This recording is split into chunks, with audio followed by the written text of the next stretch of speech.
stopped by Comic-Con as well. Nice. How was your time there? Good. I went to the Steve Burns panel, and it was How great to was see. that? Yeah, it was great. Well, Steve's the best. I saw you had posted about him online, and just you seemed like you were really expressing how nice of a guy he was. Oh my God, yeah, I love Steve. It's just like he's really phoned in. Not phoned in. That's not the real word. Steve He phone really Boots Clues was phoned in. he really honed in the everyone's best friend role. Yeah. What about his role in, like, obviously the subject matter was influential for you or not? What is his influence in this film? I don't know. I mean, was he an influencer before you made this?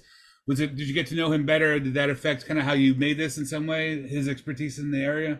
For Barney, yeah, I mean, I just, we wanted to interview people who were in similar spots. It's like um, Bill Nye, the science guy, Yeah. Steve from Blue's Clues. We wanted that kind of like murders row of like children's program people. Myrtle's row of Yeah, children's programming. yeah, yeah, It's like yeah. the So best wrestling event waiting to happen. that was it. And like Steve was always someone that we thought would be super interesting. Yeah. That like you're like, well, why is he being interviewed? Oh, right, because he's a kids show character, and he had to deal with some of these like urban legends as well. So it was like it just to us it always made sense to get Steve in there. We just thought that would be interesting. I'm a pretty big Muppet Why fan. Steve in the background? This is Jim Henson. Right, Jim's back there. Same sketch, I guess, but it looks Yeah. different up there. Was there any Muppets influence in terms of you just telling the story? Did you have to do research in that world at all? Did you think to kind of look into Sesame Street a little bit, or not so much? Well, I mean, like the thing about like we were like, should we reach out to anyone from Sesame Street? But they're all still like working on the show, and I don't think anyone from Sesame Street would have wanted to talk to us It's about okay. you Tell me know what why. Tell me why. well, because they're actively still working on the show, and they're not going to want to Yeah. like say anything bad about another children's programming sort of thing. Right. Right. uh, Right. there was this one clip that we were going to use. It was an archival, and it was like Carol spinning, and he had like he didn't have the head on. He was just doing the hand things. He's like, Okay. it was like an AP article, and he's like, "Don't watch Barney." uh, so yeah, so So yeah, let me ask you. Sorry. no, I was just like, I'm trying to think if we might have reached out to a couple different people, but I know we talked to Tinky Winky, and on Zoom, but he was in Europe at the time, so it just didn't like really work out for like How old is scheduling. Tinky Winky right now? Just to have fun with that idea for a minute. How old is Tinky Winky right now? But how old is he? Yeah. I don't know. I mean, he's an older man that Yeah. It's got to be. he's a Yeah. comedian in the UK. I forget his name. I'm Facebook friends with him. It just I didn't just don't remember offhand. Frank That's something. okay. But do you refer to? I mean, is it weird to refer to Tinky Winky knowing you're speaking to an adult man? Does it feel weird to? Yeah, well, he's a funny guy. He's a comedian. He's Oh, real big. right. He's over there. Yeah, yeah. Like, but Tiki Winky had their own scandals in that, like, people didn't like that Tiki Winky was purple and had a purse, and they thought it was too feminine. Yeah. So and he got fired at one point for being Tinky Winky too. Oh So man, it was, that's gotta suck. we interviewed who else did we interview? Stick Stigley. I'm not sure if you know who that is. It was a No. stick that had it was like a popsicle stick that had Google eyes. But Okay. we interviewed the voice, but it was the actual stick we interviewed. What was it Uh, from? It's it's from from the show. Nickelodeon. It's Nick. It was like Nickelodeon had these like in the interstitials for their programming. And Stick Stigley was this character, and we interviewed him, and we talked about where hate came from. But at the end of the day, like we didn't own the copyright for that character, so it was like we couldn't just put him in the documentary. But it's a great clip. I never interviewed a stick before. Do you want to hear my sad, depressing story connected to Barney? Yes. And I'm only sharing this because I didn't wind up hating Barney, and I could have easily, but I didn't. Okay. I started working with a boy. Unfortunately, he had Down syndrome, and unfortunately, he was self-injurious, so he hit himself. And I think Barney was the one thing that got him out of hitting himself. Yeah. And we would sit there for an hour and a half. Now, I'll be honest, I was ready to hit myself towards the end of it, just because I was, 24, 25. and having to watch the same Barney tape for like a year every day. But what I want to get at really is, why do you think? Do you think it's cultural? Like, I was watching this documentary, thinking about the one I just watched about Feels good, the man. Woodstock one, the Oh, '90s Woodstock one, and okay. it felt like a similar story. And I was What? thinking, like, where did what was it? Just the '90s that happened? Did everybody just become assholes and just get angry at everything, or was it like more than that?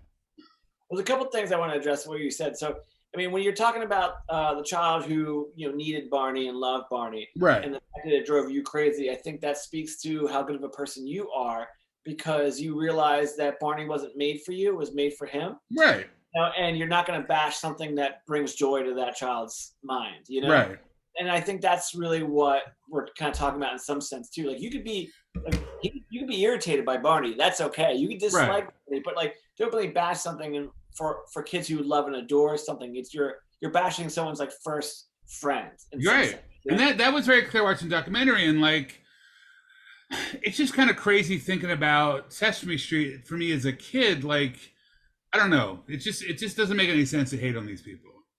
Right. And what Sesame Street does correctly is they always sort of made content for children, whereas Barney made content for 0 to 3.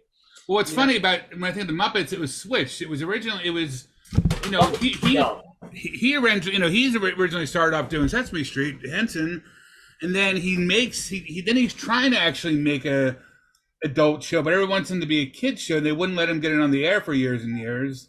But Yeah. it's the opposite. It's a kid show that's meant for adults to be entertained by it, but also Yeah. for the kids. Well, didn't Brian then try to make that raunchy Muppet movie and it didn't work out? I'm not going to say anything bad about the Henson family because it's a good family. It's been a good family to me. No, I'm not saying But anything bad about it either, but like I just know he tried to do that movie. I it didn't see it. was, you know, like we did it in a Muppet event for my the page I'm contacting you from is called Vintage Annals Archive, and you kind of take a very similar approach to us. We're covering the past, but we're also kind of finding other ways to look at things. I feel like when I look through your IMDb stuff, you were taking these different approaches that made these more like human stories on Oh the yeah, subjects. Like even Bill Murray, like more him out in the world. Like yeah. that's an interesting take to do that because a lot of people just want to do something that's easy and safe. And I just applaud you for telling these stories in different ways. Nice. Yeah, I mean, like we look at these like sort of like cultural icons. Like I did a documentary called "I Am Santa Claus," right? I And saw, yeah. I don't know if I saw that one, but I looked it up. But yeah, yeah, and then in there, we follow around what it's like to be Santa all year round. yeah, These people who look like Santa, they're in the amalgamated order of real bearded Santas and all that stuff, and they fight with the fraternal order of real bearded Santas. But at the end of the day, we did this movie about identity and community. right, With Bill Murray's story, it's like, oh, isn't it fun he does the dishes at college parties? But we're doing a movie about living in the moment and being present. yeah. And with Barney, we're talking about like where does hate come from? Like why did we collectively as a culture hate something that wanted to teach us how to love? What was your answer? What was your answer for that? I don't think there's one solid answer. I think there's a lot of different things. It's I think a character like Barney hits people in different spots. Sorry about that. No worries. When you talk about hate, and why you hate something, I think it says more about yourself than anything. We interviewed the parent who created the I Hate Barney Secret Society, and as you talk to him on camera, and you're seeing his story sort of play out, you're seeing it's very obvious why he didn't like Barney, and it had nothing to do with Barney itself. It had everything to do with what was going on in his life. I do a lot of documentary photography as well, and I felt like I wish I could have found. I wanted to like him, and I just didn't. I could not find any place in either of those characters of any likeness at all.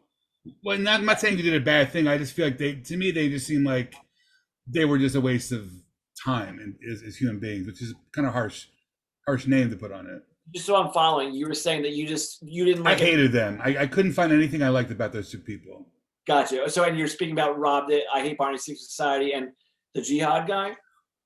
I mean, it just seems like they're both just like, I don't know. It's just That too. oh, thanks. I'm a big. I'm a big Muppet fan. Yeah. I mean, I'm all. And it's hard not to watch this without thinking about the Muppets in a certain way. And I just think what's tricky when you look at this, like, my breakdown is like this character is like he's like Jesus in a way. He's bringing joy and love, and everyone's like, "Fuck you, get the fuck out of my face." Why do we do that to everybody? I mean, he's almost a spirit. You can almost call him a god of sorts, especially to kids. He's a big monster. He's kind of like, he could be a Hindu god of some kind, right?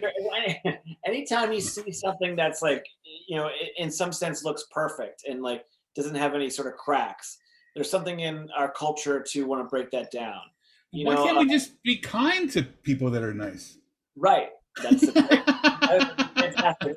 I mean, you look at like, a lot of the kids show characters and the sort of urban legends that go around it trying to break down that thing that is perfect. Mr. Rogers. Oh, Mr. Rogers has tattoos. He gives the middle finger. He's Right. killing people. Not true, not true, not true. Barney, oh, he killed himself in the suit. He hung drugs in his tail. Not true, not true. What were some of the weirdest rumors you heard only in doing work for this documentary? What were some of the weirdest things you heard that were like outlandish that you hadn't heard before? And anytime you hear some song played backwards is Right. like satanic. That's always my favorite. I mean, like, so They said, found that on this?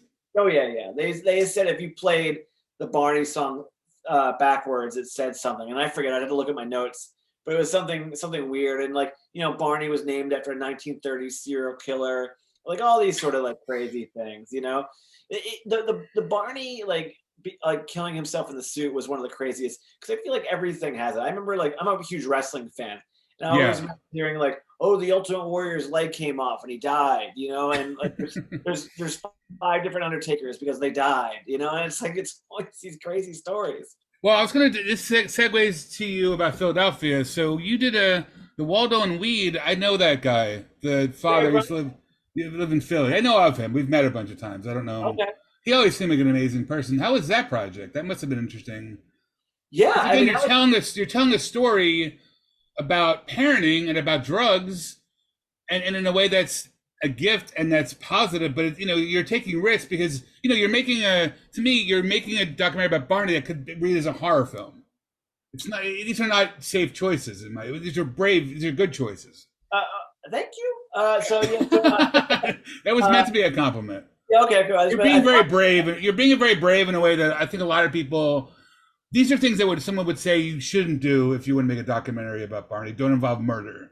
Yeah, well, but I like that you're doing it. You know what I'm saying? Yeah, thank you. Yeah, so Barney wasn't someone. I mean, maybe like the trailer could make it feel that way, or the poster. But like, if you watch the movie, spend the 2 hours with the 2 episodes, you see it's not really a horror movie. We're talking about this goodness in this character. I mean, if anything, it's the horror in which why we couldn't take something that just wanted to teach us how to love. With Waldo. It's not the framework of horror, but it is the themes are in it. It's got horror themes in it. In some sense, you're right in that we're telling the story of Frankenstein. Right. Here is Cheryl Leach created this monster, Barney, with this idea of what she wanted to do with it, teach us all how to love. And at the end of the day, we throw fire at it and try to kill it. Was she painted also? I didn't know. I don't know because I saw this a week ago. I didn't get the impression, but was she also painted as a villain in certain as created in certain ways? Did they go after her in the same way they went after Barney? No. I mean, if anything, it's just like the success of Barney sort of just was unfortunate. Like it gave a lot of unfortunate stress towards the family.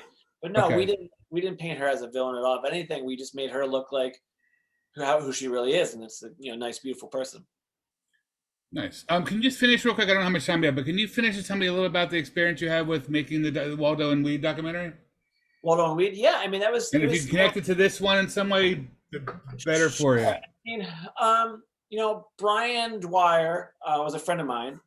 Is a friend of mine, and he had told me about his son who, at 6 months old, had eye cancer, and at the time it was 2014, was illegally smuggling cannabis. 20 to 1, so it's like more CBD than THC to help his son with his cancer treatments. And he had all this video footage that he was doing, not to make a movie, but just to kind of like, that's the kind of dude he was. He always videotaped things. Yeah. And we took that footage, did tons of interviews. Whoopi Goldberg was our executive producer. No way. And yeah, and it premiered at Tribeca 2019, came out 2020. But 2020 was not a year to really kind of put out a movie about a kid with cancer. It was my only movie that I made that really didn't have some sort of pop cultural reference to Yeah. it. But I love the way it turned out. I think it's one of I'm my best. excited to watch it. I didn't know about it till I knew about it, but I didn't know you had made it until I looked up your IMDb, and I'm very curious. Yeah, Um, yeah. It's just it's I think it's shades of this where like with Barney where it's like you just never know what someone's going through. I yeah. mean, here is Brian Dwyer who for an audience that doesn't know ran this pizza place in Philadelphia that had the largest collection of pizza memorabilia Right. in the world, and he was this happy-go-lucky party Brian, pizza Brian, and Was he very well known in Philadelphia. yeah, and you go home and his son had this really bad cancer, and he was trying to deal with that sort of stuff. So as he's happy and smiling, giving you a pizza, he's hoping his son's going to survive. And the same thing with this. It's like, you're trashing Barney or you're doing all these things or you're making fun of this. You just don't know what's on the other side of that.